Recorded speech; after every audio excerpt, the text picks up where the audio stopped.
Okay, well, moving on to water use records and water right abandonment. The last 5 years, the Ag Water Network has done 2 different surveys of ag producers around the state. And the first one we ask about issues related to leasing water, what the attitudes of ag water right holders were in that regard. And then the second one was on this issue of integrated water management planning or watershed management planning. And it's interesting that on that second survey, we didn't even ask any questions about water rights, but we still got a lot of comments on it. And it jived with what we learned from our first survey, which was the #1 concern of ag water right holders is the security of their water rights. And there's a lot of other issues and concerns of ag water right holders, but that's #1 for obvious reasons.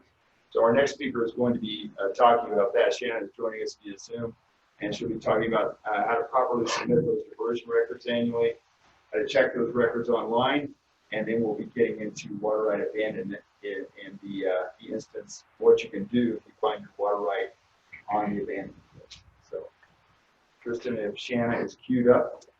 Yeah, she's sharing her screen. Okay. Can everybody see that? Yes. All right, perfect. I want to thank everybody for this opportunity to speak here this afternoon. So as Phil said, my name is Shanna Lewis, and I am the lead water commissioner for Water District 43, which is the White River Basin. I'm also the only water commissioner for Water District 43. So I guess real quick, I was also asked today to touch base on the headgate and measuring device notices that were sent out this year by the state. And so the update on that is that unfortunately there has been a lot of confusion with these notices. And as of right now, the state has decided to hold off on issuing orders for structures that our database shows is not being in compliance until the summer of 2021.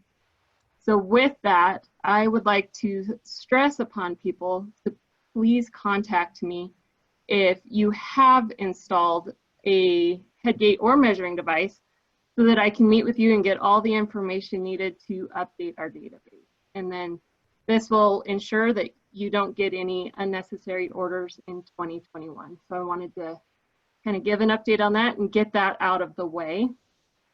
And now on to records, maintaining and submitting them. Before we talk about that, I want to just touch base on the value of maintaining your own diversion records. Real quick this afternoon, I did a quick search of our database, and here in the White River Basin, there are just above 800 active structures that we maintain a diversion record on. Now this number includes augmentation plans and in-stream flow reaches that aren't truly physical structures that we visit on a regular basis. But I would estimate that if I remove those structures, there would still be around 700 structures that I try to visit and maintain a record on. So as you can see, that's a lot of area to cover for just one person. And then when systems go under administration, unfortunately, that takes priority and that takes a big chunk of our time. So areas that aren't under administration, the amount of visits that I can make to those areas is greatly decreased. And then it also, if you keep your own record, it helps you maintain the value of your water rights.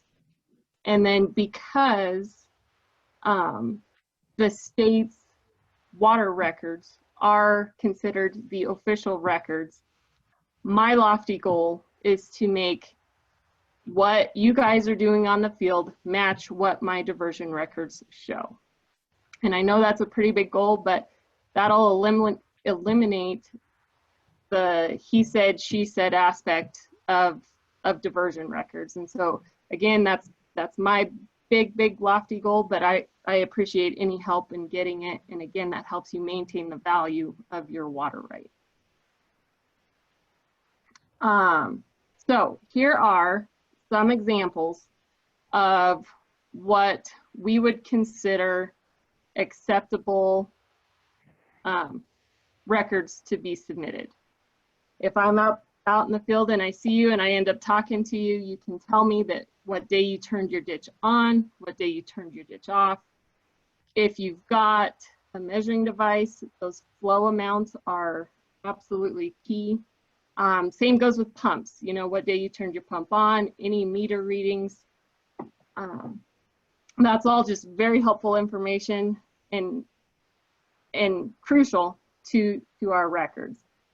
For livestock, or not livestock, but any sort of ponds or reservoirs, did you release any water out of a reservoir? Do you have a measuring device measuring how much water is coming out of that so that I can make sure to include that? Did you only use it for livestock this year? Did you not use it at all and it just sat there and evaporated all summer? That's all great information to send to me. Or maybe you're on one of the drier tributaries that we have here and you had absolutely no water available this year. Again, this is all just crucial information to somehow get to me. We do have a online or a submittal form that you can find online, and I'll show you how to get to that here in a little bit. And you, by no means do you have to use this form. It's just one way that we've set up for people to keep records and then somehow get them to us. So this is kind of an example of what that form looks like. And again, you can see where this individual had written no use, and then they have wrote down when they turned on. They've got gauge height readings. They've also got where they converted it into the flows that's running through the measuring device. And then they got this submitted to the water commissioner. Okay, so now here's kind of what we're not looking for. I don't want to hear that it ran just the same as last year. That doesn't really tell me anything when I go to do my records. I also know that flow conditions change from the beginning of the spring to the end of the fall. And so if you kind of tell me that I ran 1 CFS all summer, that's still not really telling me anything, because I know your ditch has fluctuated. And that you probably had to turn off at some point in time to hay or do something like that. I ran a full ditch. Again, I'm looking for more detailed information than that.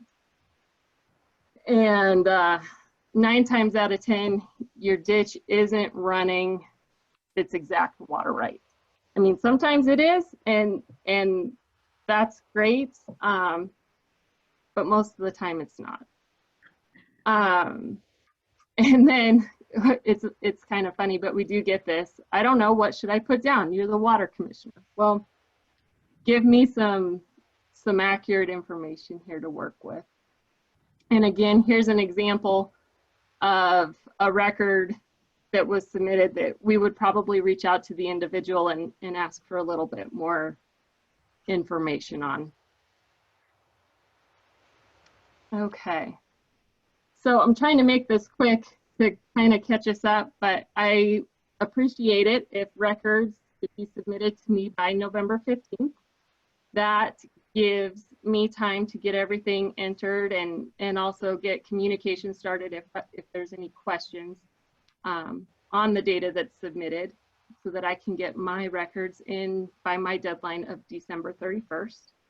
I prefer text or email submittal. That way then I've got it kind of in writing and handy. You can find my email address and phone number on the page here. If you do want to physically mail them to me, please reach out to me and I would be more than happy to provide you my mailing address. But again, I've found that these two methods seem to be working best right now, as that's what most people are tending to do.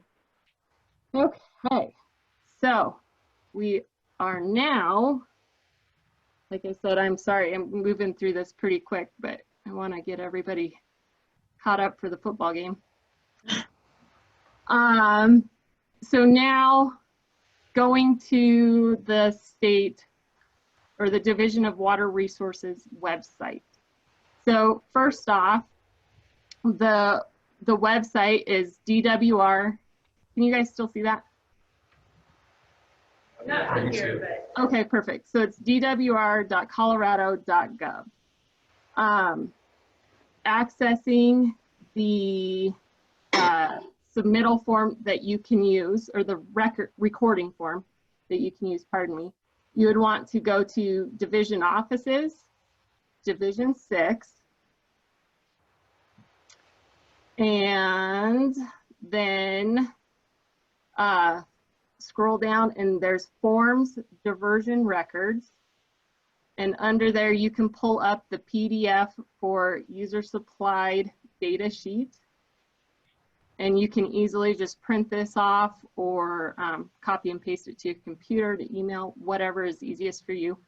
That's how you access that off of the state website. Now going back to the DWR homepage, I would also like to touch base really quickly on how to access previous year's diversion records from this site. I worked with Douglas Creek and White River Conservation Districts here middle of the summer and created a video that they've got, I believe, posted on their website on how to access this information online. So it's a more detailed video that you can utilize. So this is a real down and dirty and quick way to do it. But to do that, you start off at the DWR homepage. You want to go to Data and Information. Scroll down to where you see the Colorado Decision Support System. Learn more. From there, that will take you to the Colorado Decision Support System website, or CDSS. From there, you'll want to go to Online Tools and then click on Structures. From this Structures page, you can search for your diversion structures, and then it will pull up everything to where you can access diversion records, our GPS pointed diversion, anything along those lines. And again, like I said, the White River and Douglas Creek Conservation Districts have a more detailed version of this for you to access. And then lastly on the list, and kind of leading into the next topic I see on the agenda, is the 2020 Abandonment Objection Form. Let me get back to this homepage here real quick.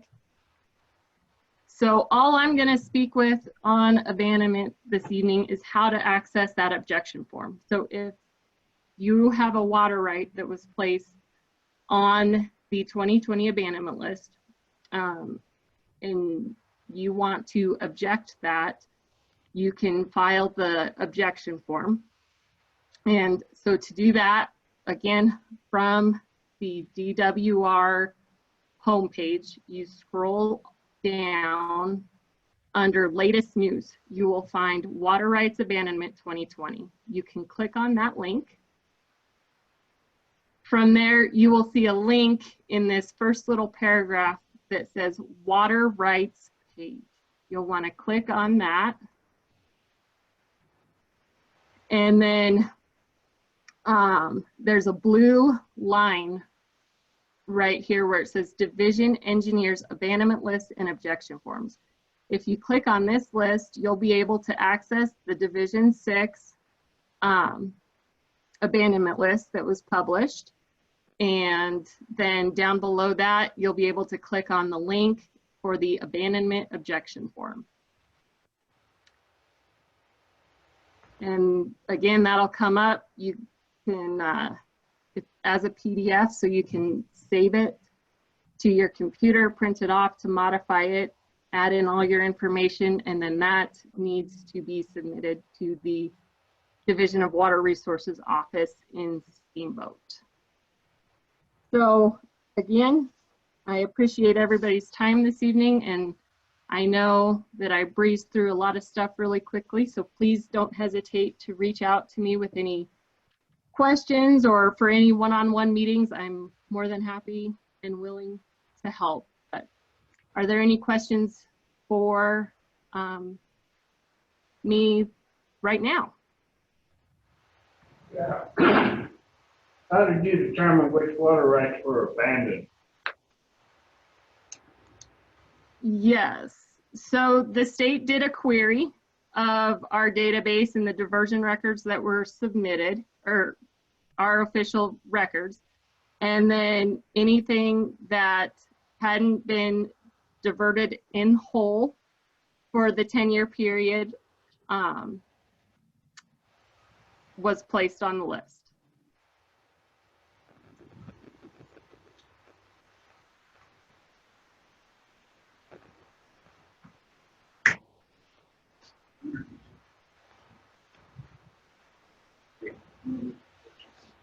Question, Shanna, when are the objection forms due?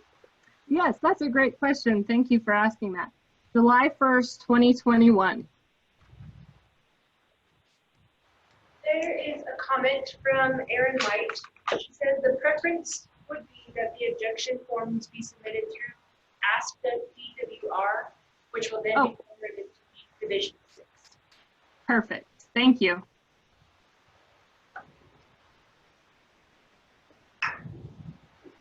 Other questions? I think we've still got Jason hanging on the line. We've got a legal question, you might be able to answer it.